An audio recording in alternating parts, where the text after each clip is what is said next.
हरि ओम। ब्रूकोदरानुजात्मात्मा स्वरूपाय श्रियात्मनि ब्रूकग्दोयांगभूताय चिरसुखाय ते नमः। स्वागतं मे प्रियबालाः। सम्प्रति ब्रूकक् उपरि अहं गायनं करोमि। आदौ यत् मन्त्रः मया पठितः तदर्थम् आदौ कथनीयम्। पिले सम्प्रति ब्रूकक् उपरि गायन करिया जाउछि, किंतु गोटे श्लोकण मु पढ़िली। ब्रूकोदरानुजात्मात्मा। ब्रूकोदर माने भीम, भीमर अनुज होउछन अर्जुन, अर्जुनकर आत्मा किए? श्रीकृष्ण। स्वरूपाय श्री आत्मान। श्रिया माने श्री माने होउछन लक्ष्मी, श्रियांकर आत्मा, श्रियात्मान, श्रिया माने लक्ष्मीकर आत्मा विष्णु। ब्रूकद्वयांग भूताय। आमर शरीर रे ब्रूकक दुईटी अछि। दुईटा ब्रूककर सी लक्ष्मी नारायण रूप रे जोटे गुटे खराब हो जाए ताहाले भी बंचे आम पे कष्ट हो जाए। आ लक्ष्मी यदि कष्ट बाम पटटा लक्ष्मी, दक्षिण पटटा कृष्ण विष्णु अटंती।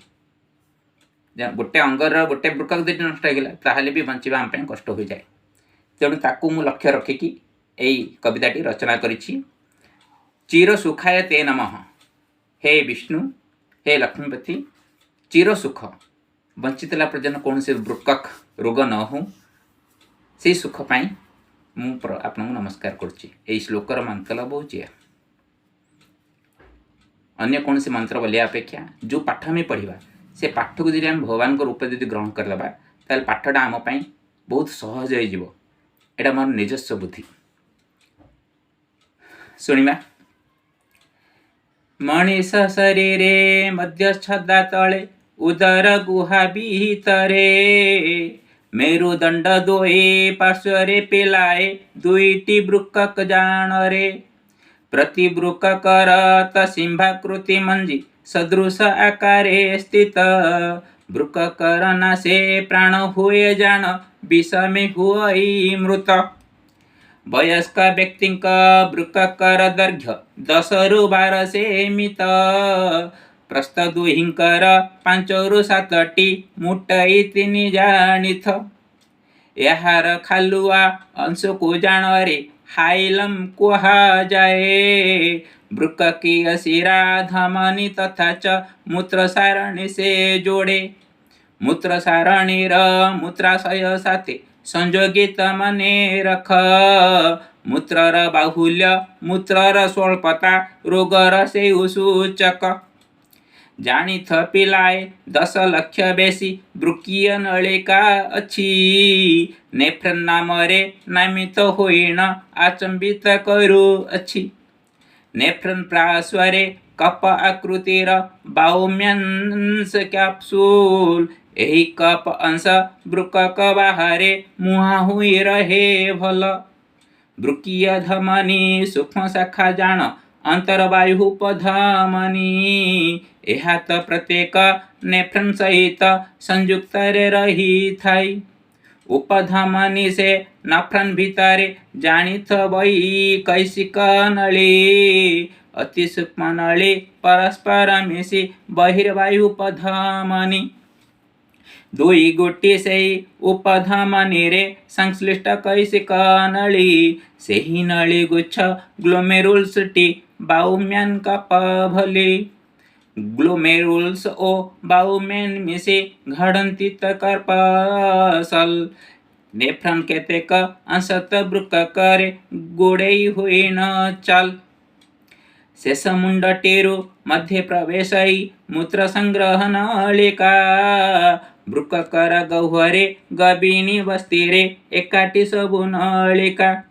मूत्राशये जान मूत्र संचितरे मूत्र मार्गे निष्कासित हेमंत प्रकार वर्ज्य वस्तु आम जलीय रूपे निर्गत। शरीरर जल धातव लवण ब्रूकक नियंत्रण करे रक्तर अम्ल ओ क्षार मध्य रेत संतुलन रक्षा करे। रक्तचाप को भी नियंत्रण करे, शरीर को सुस्थ रखे। एरिथ्रोपोइटिन हार्मोन क्षरणे लोहित रक्त कणिके, लोहित रक्तर कणिका गठने वृक्क सुसहायक। परिश्रवण तथा पुनःशोषण ओ क्षरण निष्कासनत, एमंत प्रक्रिया माध्यमे शरीर हुआ हुष्ट पुष्ट। विज्ञान सम्मत कथा मानिबाकु तेबे न माडे प्रमाद। प्रिय छात्र, मोर प्रिय छात्र छात्रीगण, संप्रति वृक्क कविता द्वारा मोर जो मन भावटी थिला आज परिसमाप्त घटाऊँगी। तुम मानकर जदि किसी अधिका जानिबार इच्छा हब वा अधिक मन रखिया कौन सी विषय कष्ट रोची, मते जदि निजर मतामत दब, अनुरोध करिवो, जणैब, मु निश्चित रूप से भागटी को कविता आकार रचना करी। मोर प्रिय दुईटी, गोटे अच्छे चोखी, गोटे अच्छे बंगलाश्री। चोखी रे 80टी अक्षर रे माने व्यवहृत हुए, तेणु बहुत गुड़े विषय चोखी रे लेखा जाई परिबो। मु चाहे समय स्वल्पता भितर केमती बहुत किसी कथा तुम जान। मु जदि स्वर लंबेकी गायबी हो पारे, मो द्वारा संभव नुह, तथापि चेष्टा करी हो पारे, किंतु वीडियो बढ़ीज, बढ़ीगले ताकू पुणी लोड अपलोड करिया कष्ट होची। तेणुकरी आमे पाठ को बुझाई चेष्टा करवा, पाठ को मन रखा चेष्टा करवा, ताहाले मु जो माध्यम करुच्ची से माध्यमटा भावुची किसी खराब नुह। तथापि पिलांकर मन को लेकिन चलिया पड़े। जदि तुम मानकर अन्य किसी जानिबार इच्छा अच्छी, आउ अन्य किसी चाहूच गोटे यही भागरे गोटे वीडियो करा जाऊ, करने चेष्टा करी। सबुठ सहज भी चेष्टा करी, नवाक्षर छंदरे भी मुझे करवाटा बड़ कथा नहीं। जी समय मु व्यय करी से समय लोड अपलोड होगा दरकार, जहाँकि छोट मोबाइल लोड अपलोड होगा बहुत कष्ट हो। तेणुकरी मोर अवस्था को तुम माने हृदय बुझीब, आशा करुच्ची। पाठ प्रति ध्यान देव। जीवन में यदि किसी लक्ष्य अच्छी ताहले पढ़ा। तमें भावनी यदि पाठ पढ़ीदे गोटे आईएएस ऑफिसर हो, डॉक्टर हो, इंजीनियर हो, लोक को पोषिदेव, घर को पोषिदेव, ताहा नुह। पाठ हूँ गोटे माध्यम किसी जानिबार। तुम्हें जिते अधिका जानिब